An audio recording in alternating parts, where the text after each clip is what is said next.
What is up, my friends? You are very welcome along to Saturday night's late night agenda. As we know, Liverpool are taking on Brighton in the FA Cup fourth round tomorrow. It is a 1:30 p.m. kickoff. If you'd like to join us for a watch along, the link to our Twitch channel is in the description of this video, and we will be starting from 12:30, a good hour before the game gets underway. So look, tonight I thought I'd take a break from talking about transfers, the ownership situation, and all of the other stuff that I've seen quite a few of you get a little bit frustrated with me, calling me quite negative in recent weeks. And look, I understand where you're coming from, but you know me, I'm always honest with my views and opinions, and if I feel frustrated and upset, that's probably how my videos are going to come across. But tonight, I want to just get the answer to one simple question, and I want, of course, your opinions in the comment section. That question is, will Liverpool make top four by the end of the season? It's looking pretty odds against now, but I'm going to talk you through why I think it's possible, not definitely guaranteed, but why I think there's a good shout that Jurgen Klopp's men could be in that top four mix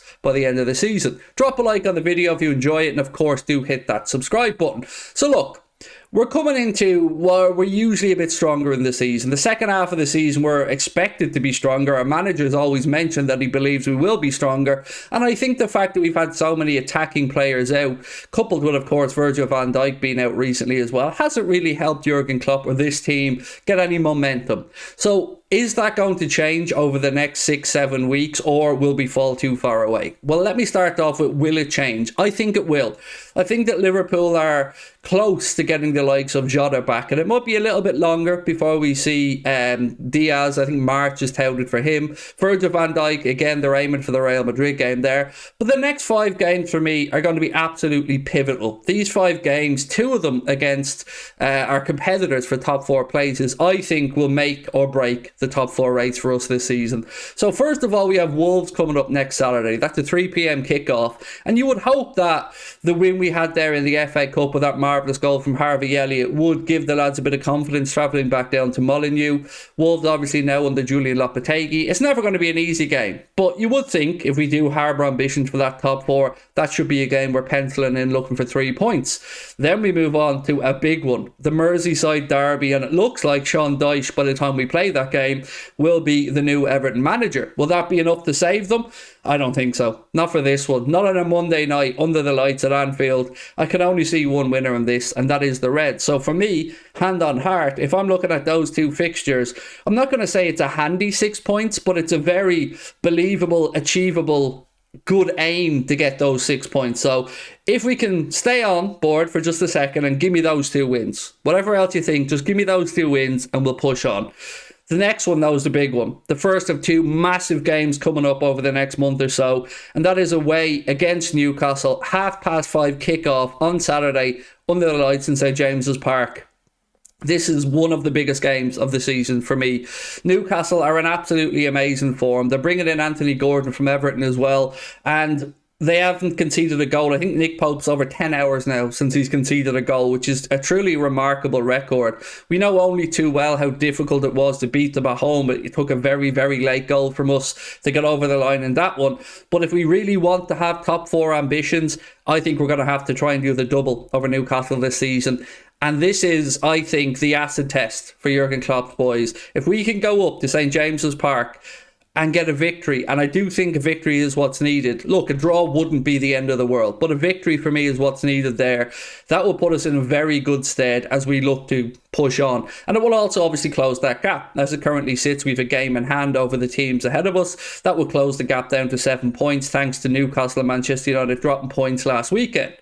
Then we move on to another away game, and it's a Saturday night kickoff for this one at Crystal Palace, which won't be easy. Selhurst Park is always rocking under the lights, but again, it's a fixture that historically you would expect Liverpool to go down there and look for the 3 points.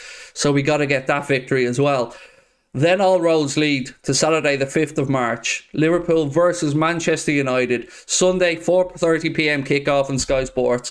This is it. This is the game. Whatever else happens, if we stumble away through, even if we took, 9 points from the 12 available before that, this is the one for me that we cannot take anything other than a win. Eric Ten Hag has massively strengthened United since they've come in. They're far more consistent than they once were, But they still have deficiencies that I would hope by that time, maybe with having Jota back, maybe Firmino back, certainly Virgil van Dijk back, that Liverpool would be able to put out what is pretty close to being Jurgen Klopp's strongest 11, albeit without Lucho Diaz.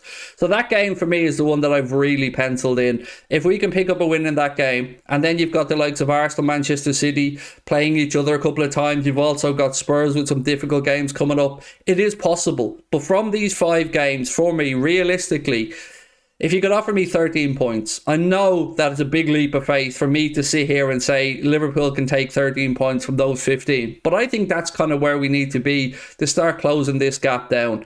I understand it's been a frustrating season, and I'm absolutely with you with that frustration. I'm gobsmacked about the January transfer window that we haven't brought in a midfielder, but we are where we are. I'm looking forward to this window shutting, because all this last month, every video I've made has been looking towards if we'll do something. And it's often ended in frustration for you, for me, for people watching, and certainly for those fans going to and from the game. So right now we need consistency. We need to start getting some positive vibes going again. And I've got a little bit of bad news for everybody, although you might say to me, well, is it really bad news? Let you be the judge of that. Jurgen Klopp has confirmed that Fabio Carvalho is going to be unavailable for, I don't know if there's a time length on this, but it says Klopp confirmed in his press conference that Fabio Carvalho will not be involved in the FA Cup clash at Brighton on Sunday, as he has a small injury problem. Now, I hope it really is a small injury problem and not one of these Liverpool small injury problems that then a scan happens and then he's out for a long time. So fingers crossed. But the reason I said I'll let you decide if it's bad news or not is because, as we know, Fabio Carvalho hasn't really been getting any time under Jurgen Klopp in recent weeks and months. I don't know the reason for that. The manager will be the only one that can give you that answer. But it is rather disappointing, because I do really like Fabio Carvalho, and I hope that he does start to push his way into the manager's thinking. The last bit of news that I have for you guys today is around Moses Casado. So, as per David Ornstein, he said Moses Casado will not attend Brighton training at 11 a.m. nor play versus Liverpool tomorrow.